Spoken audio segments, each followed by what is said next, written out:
n'attristez pas le Saint-Esprit de Dieu, par lequel vous avez été scellés pour le jour de la rédemption. Éphésiens 4:30. Il est l'esprit de force, d'amour, de discipline de Timothée 1:7. Notre faiblesse, notre inertie, notre manque d'ordre ou de contrôle de nous-mêmes l'attriste. Des milliers de gens autour de vous sont perdus, ne connaissent pas l'Évangile. Il y en a peut-être dans votre propre famille. Pourquoi Christ ne peut-il pas les atteindre? Parce que les canaux par lesquels sa puissance devrait se déverser sont obstrués par le péché. Êtes-vous amer parce qu'on vous a fait du tort? Votre vie est-elle empoisonnée par la haine? Cédez-vous constamment aux appétits de votre corps, à vos désirs charnels, aux faiblesses de votre nature? Tout cela attriste le Saint-Esprit. Il est l'esprit de vie, Romains 8:2. Tout ce qui ressemble à de l'indifférence, à de la tiédeur, tout ce qui est inconsistant l'afflige. Passez-vous des jours sans ouvrir votre Bible? Préférez-vous les lieux de plaisir à la maison de Dieu? Cela attriste l'esprit de vie.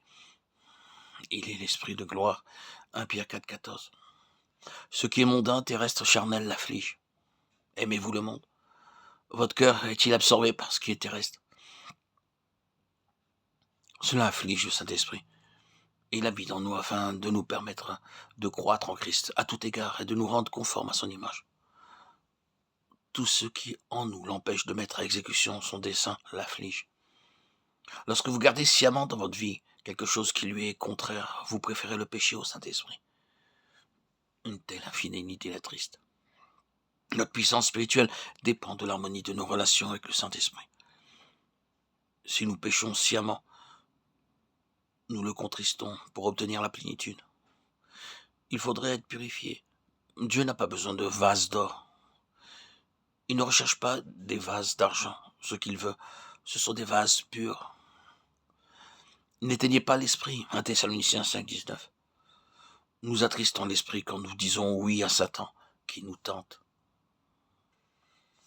Nous éteignons l'esprit quand nous disons non à Dieu qui nous convie à la sanctification et au service.